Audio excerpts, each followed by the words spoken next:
Ei, amigo, você sabia que a lição de número 10 mostra que Israel entrou em cativeiro, pagou um preço altíssimo pelas suas próprias escolhas. Os profetas os advertiam, a palavra de Deus os advertia, mas eles seguiram os seus próprios caminhos. Então, não adianta culpar o diabo não adianta culpar A ou B ou C, ninguém não. Assuma, foi você que errou, foi você que falhou, foi você que escolheu os seus próprios caminhos. Quer aprender mais sobre isso? Então vem comigo, vem aprender a palavra de Deus. Eu aguardo você. Ânimo, motivação, ensino, fé e determinação. Seu canal motivacional. Olá, queridos, como vai? Tudo bem com vocês? Meus amigos, é uma honra estar aqui com vocês novamente. Para você que talvez não me conheça, meu nome é Antônio José e eu estou aqui para lhes abordar a lição de número 10. E a lição de número 10, ela nos fala o cativeiro de Israel, Reino do Norte. Por que Reino do Norte, Reino do Sul? Meus amigos, o que as intrigas, as divisões, as contendas e até mesmo também o pecado não é capaz de fazer? É isso mesmo, ele faz divisões. E eu acho interessante é que, de repente, o reino se tornou dividido. O reino do norte teve a sua capital Samaria. O reino do sul teve a sua capital Jerusalém. E um fator interessante, antes o reino era unido, era um só reino. Nas épocas do rei Saul, Davi e Salomão. Porém, eles passaram e vieram, na verdade, seus filhos e andaram na contramão do Eterno e fazendo tudo conforme negativamente eles agiam, buscando outros deuses e não o Senhor. Porém, é muito importante colocar em pauta aqui o que é importante salientar: a durabilidade de um reino. O Reino do Sul, por exemplo, ele teve uma durabilidade de mais de 200 anos. Teve 19 reis ali. E na grande maioria, ou seja, em todos esses reinos, todos eles agiam na contramão da vontade de Deus. E o Reino do Sul, que é o reino de Judá, melhor falando, durou 400 anos, que é o reino da linhagem de Davi, o homem segundo o coração de Deus.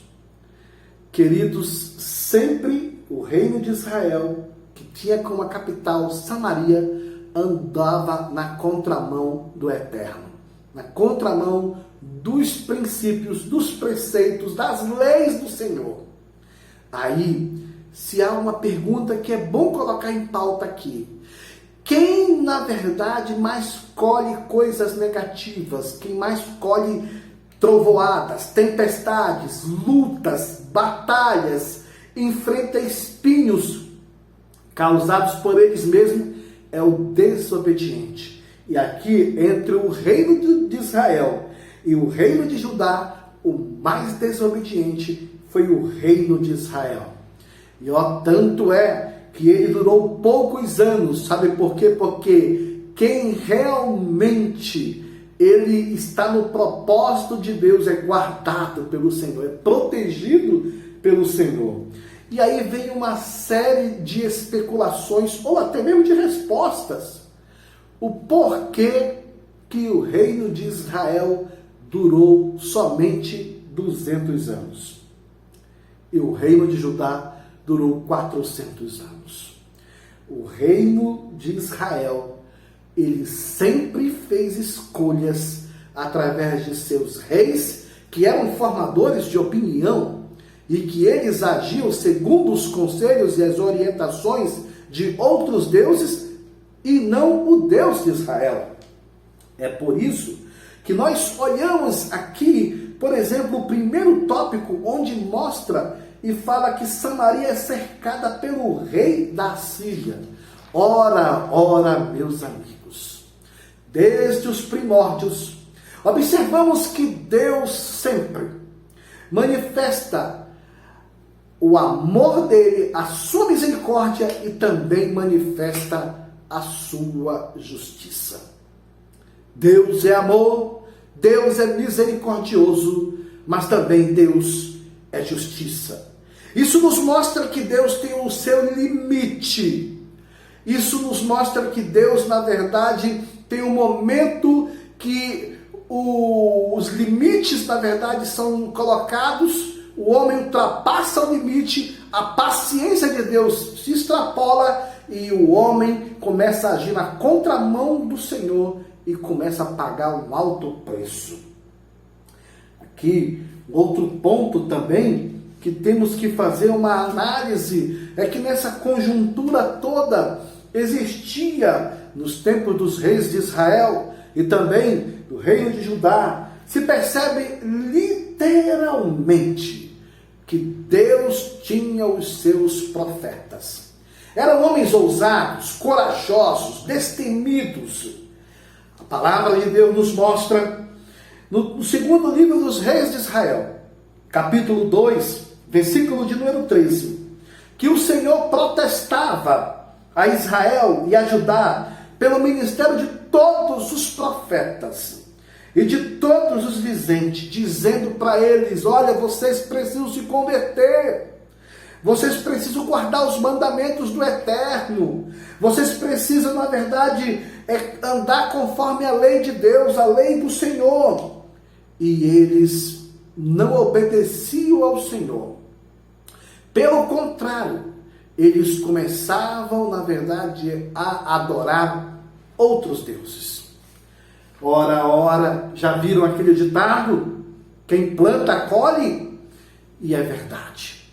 Israel plantou. Israel realmente agiu na contramão do Senhor. E eles começaram a agir de uma forma completamente fazendo coisas em desagrado ao Senhor. Um dos pecados que Israel praticava era o sincretismo religioso. E o que é o sincretismo religioso? É a mistura de práticas religiosas com outras. É por isso que, se você visitar uma igreja que se diz evangélica e ela usa a água benta, a mesma água que no espiritismo se usa, ou na macumba se usa, tem alguma coisa errada aí com essa igreja evangélica.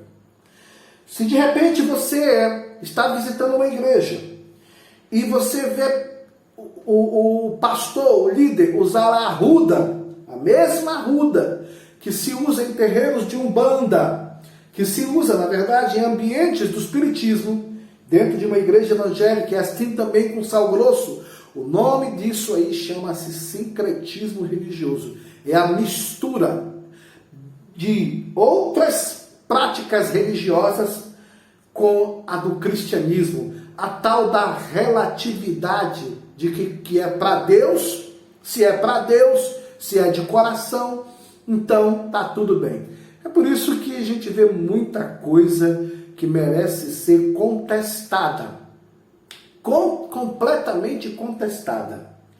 E aqui eu coloco em pauta um ponto muito interessante, que se percebe literalmente que Israel passou por vários sofrimentos. Entre eles enfrentou o reino assírio. Pensa em um reino com uma máquina de matar, esse reino assírio. Medo-persa, babilônio, romano. Os romanos eram uma máquina de desestruturar outros reinos. Mas Israel passou por tudo isso, por desobediência ao Eterno. Muitos dos problemas que nós enfrentamos poderíamos ter evitado se a gente obedecesse mais a Deus, orasse mais a Deus, lesse mais a palavra, tivesse mais temor ao Senhor, muitos dos problemas nós não estávamos enfrentando. Aqui nos mostra que durante os últimos 30 anos de Israel, o país foi acometido de muitas tragédias, injustiças e assassinatos em razão de desprezarem e desobedecerem aos mandamentos de Deus.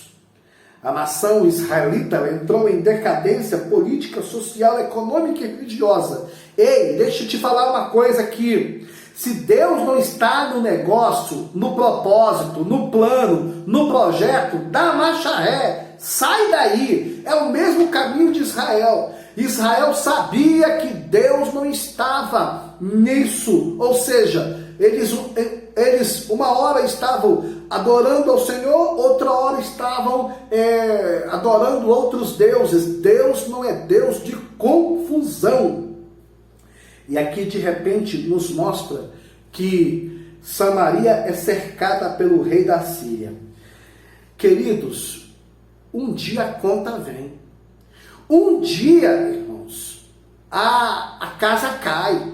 Um dia o pecado é descoberto. Um dia aquilo que está oculto, escondido, vai vir à tona. Não adianta isso. Ou nessa vida ou no porvir, as coisas vão ser, na verdade, completamente patentes e abertas aos seus olhos. Agora, se percebe algo interessante, que existia aqui um rei chamado Oséias, que foi o último rei do reino de Israel. Queridos, reinou por 9 anos. Ele simplesmente criou um clima, sabe, para não pagar mais tributo para o reino assírio. Sabe que conversa, fuxico, outras, não existe segredo. A partir do momento que você conta para uma pessoa, não existe segredo, sempre alguém vai ver, sempre alguém vai ouvir, sempre alguém vai printar, sempre alguém vai mandar uma mensagem. De repente, o reino assírio e o rei assírio, ele descobriu que Oséias estava mancomunado com o rei do Egito, para criar, na verdade, um ambiente de formação de guerra e está de contra o reino assírio, por causa que não queria mais pagar tributos. Pagava tributo por causa do pecado. Pagava tributo por causa que estava adorando outros deuses. Pagava tributo porque não buscava a Deus. Ou seja, isso é uma lição para nós. Tem crente que está pagando um preço tão alto, porque ainda não percebeu que o altar dele está quebrado, a vida dele está quebrada, a situação dele está em ruína, e ainda não enxergou isso. Às vezes, tem pessoas que enxergam pecado de tanta gente, mas não enxergam os seus. E aí o que acontece? Chega um momento que acontece algo que um dia, aí vem um ponto interessante que precisamos colocar aqui, em pauta aqui, Israel, amigos. Se existe um símbolo de ingratidão, é Israel. Deus tirou eles do Egito. Deus fez em várias eras e dispensações alianças com vários, inclusive Abraão, Isaque e Jacó. Deus fez com que, em várias dispensações, a manifestação divina foi evidente por intermédio dos patriarcas, dos reis, dos profetas, dos sacerdotes, para Deus se manifestando ao povo, para dizendo a eles, mostrando a eles, advertindo a eles. E uma das características de Israel aqui é a ingratidão. A ingratidão é algo que nós precisamos entender e ver que isso jamais pode fazer parte da nossa vida. Jamais. Porque uma coisa é você estar ciente, consciente que é a mão de Deus, que é a bênção de Deus, que é as palavras de Deus. A outra coisa, você ser frio, ser completamente, não corresponder ao sentimento de gratidão. Amados, é por isso que a pessoa que é grato aqui, não interessa se ela está comendo bife acebolado ou ovo, ela é grata. A ingratidão é a pessoa que ela sempre acredita que foi ela, que foi o braço dela, que foi o esforço dela, que nada foi o Senhor, mas foi sempre ela. É não reconhecer a mão do Eterno sobre a sua vida. Um ponto interessante, a advertência dos profetas. Queridos, profeta de Deus, profeta que tem compromisso com as Escrituras, ele entrega a mensagem. O ministério profético, hoje, nessa conjuntura que vivemos, são pessoas que realmente elas entregam os oráculos de Deus. Na época de Israel, os profetas entregavam a mensagem do Eterno. E eram mensagens duras, mensagens de advertência, mensagens de conserto, mensagem de aliança, mensagem convocando o povo a um arrependimento. E o povo não tinha coração e sensibilidade para perceber que o Senhor os estava advertindo e estava querendo impedir eles de algum problema, de alguma arapuca, de alguma armadilha. Amados, outro ponto também que temos que entender é que todos nós olhamos e vemos que os profetas do Antigo Testamento, eles advertiam as injustiças. Os ricos e fortes, eles subjugavam os fracos e pobres. Aqui, Oséias capítulo 7, versículo 11 a 14, os profetas bradavam, os profetas falavam. Amós capítulo 5, versículo 21 a 27, os profetas eram unânimes.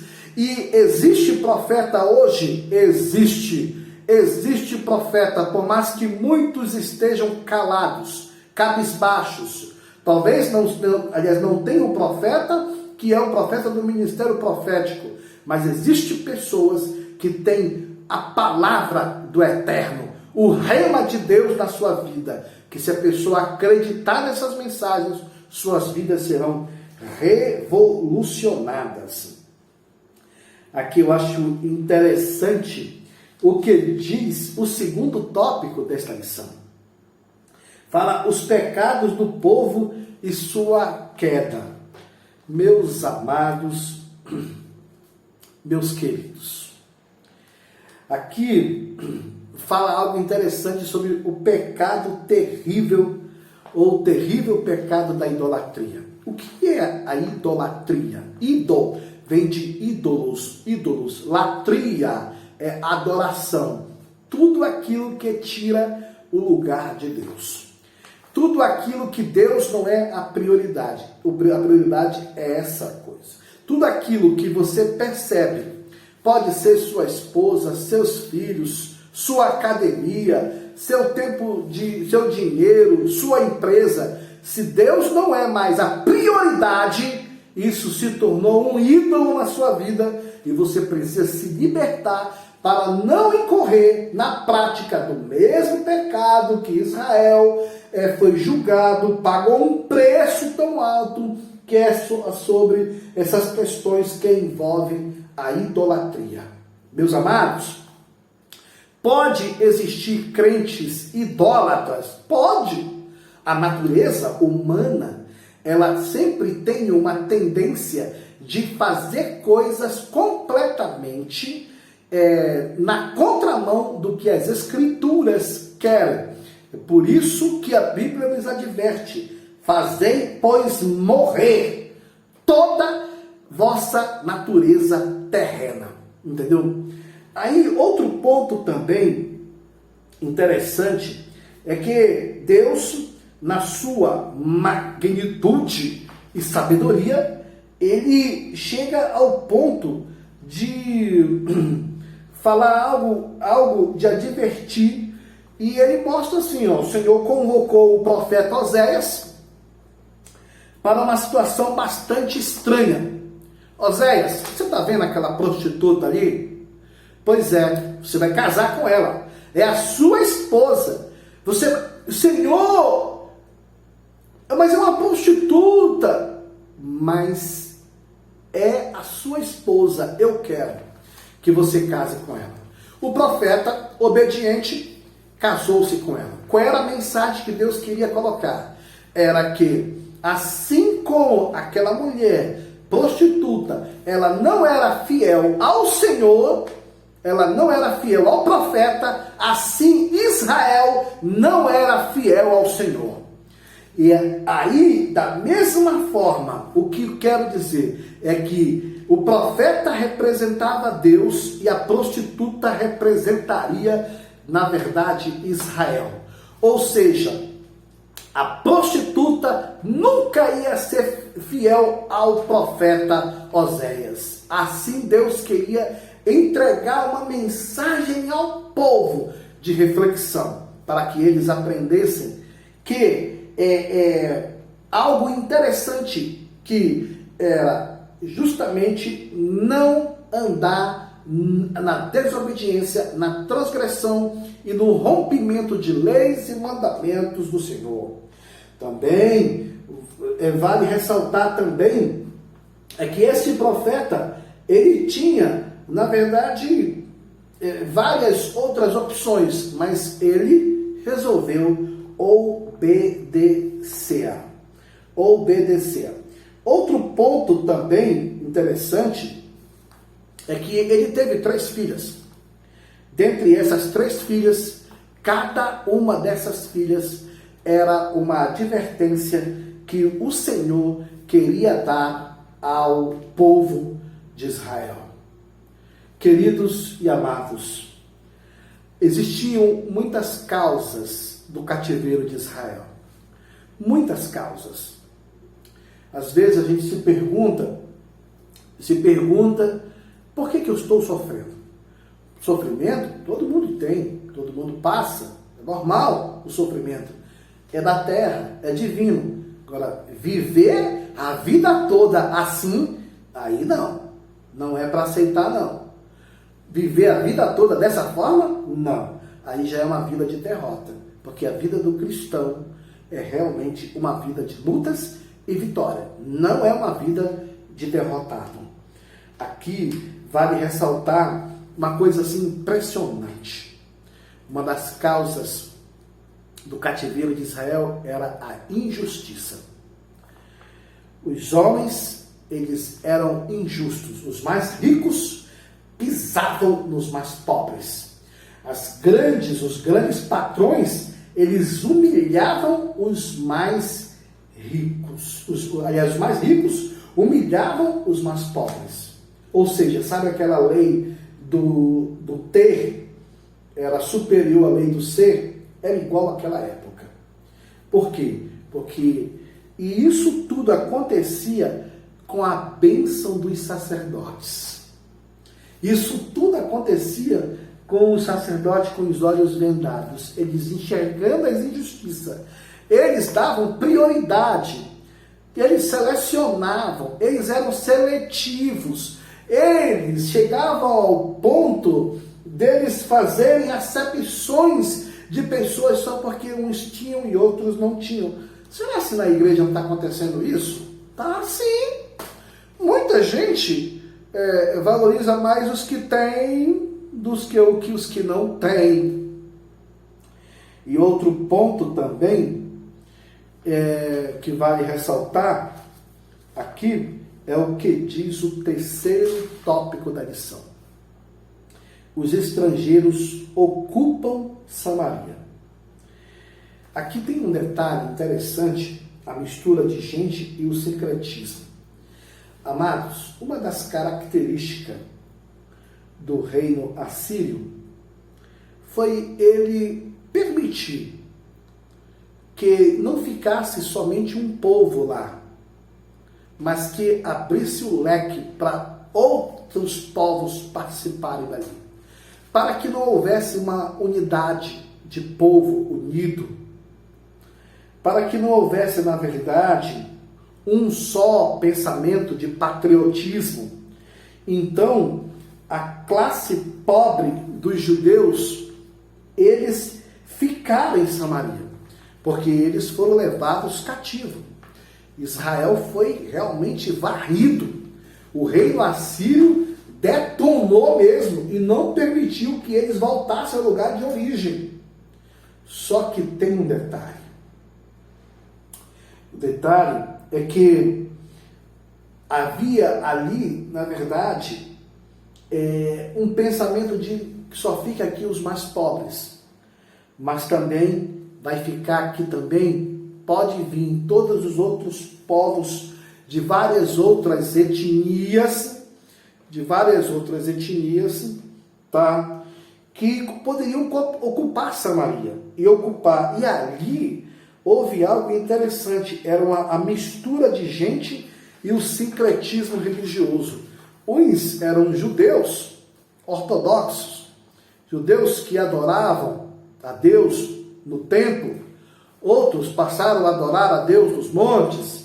E aí o que percebe é o seguinte, é que vale ressaltar, é que o objetivo era misturar as nacionalidades para evitar possíveis rebeliões e enfraquecer províncias.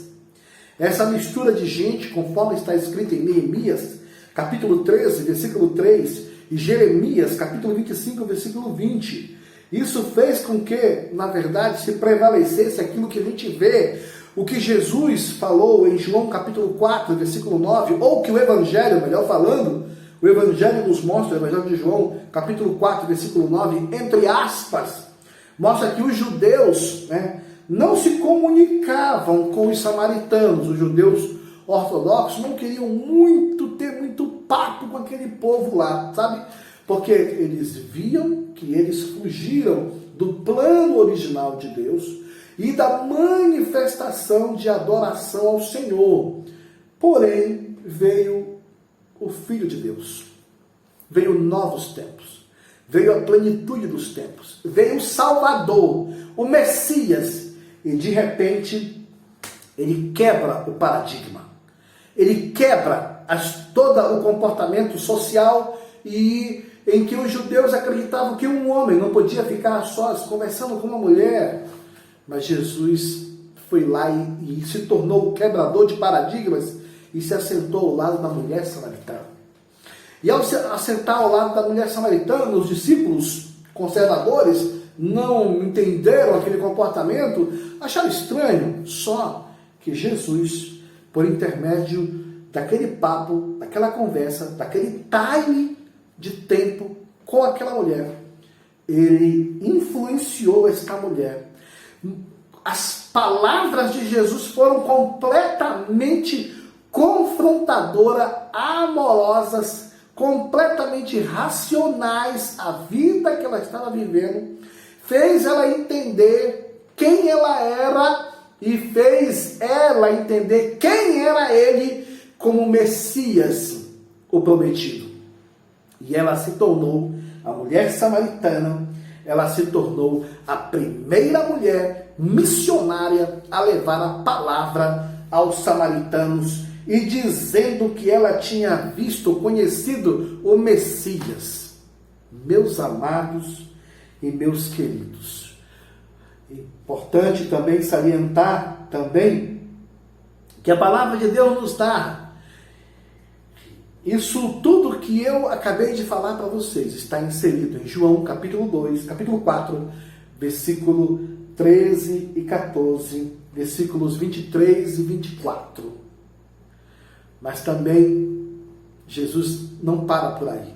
Ele começa a fazer uma narrativa e ele fala de um homem que está escrito em Lucas capítulo 10, versículo 33, que ele chama e é chamado a parábola do bom samaritano. E essa parábola do bom samaritano, olha só como Jesus ele quebra e é o quebrador de paradigmas. O bom samaritano é mostrado algo interessante. Os homens da religião da época não deram atenção para aquele homem caído, aquele homem jogado, aquele homem espancado. Os homens religiosos não deram. O sacerdote não deu. O levita não deu. Mas de repente veio um homem de Samaria, talvez um viajante, um mercador. O homem vai lá, para e começa a cuidar e começa a ter atenção àquela pessoa, coisa que os religiosos não tiveram. Sabe, o mestre é um quebrador de paradigmas. Um quebrador de paradigmas de religiosidade, de espiritualidade, e nós temos muito que aprender. Gente, nós, os crentes, cometemos uma falha absurda. A gente julga muitas pessoas pela aparência. Isso é brutal, isso é detonador. Isso não devia acontecer. Para concluir, o que eu quero dizer para vocês? Nossas vidas, nossos dias, nós somos igreja, nós somos povo de Deus. Nós não podemos deixar que essas advertências que Israel foi advertido e não deu atenção, não podemos deixar isso passar desapercebido para nós, porque as mesmas advertências servem para a nossa vida, porque nós somos o Israel de Deus, o Israel espiritual. E nós mesmo podemos entrar em cativeiros, em problemas, em tribulação, em pecado, em naufrágios na fé. É por isso que nós temos que estar a cada dia ligados na palavra. Que Deus abençoe vocês. Se essa palavra, essa aula te ajudou, se inscreve no nosso canal e faça parte dessa jornada em nome do Senhor Jesus. Um abraço.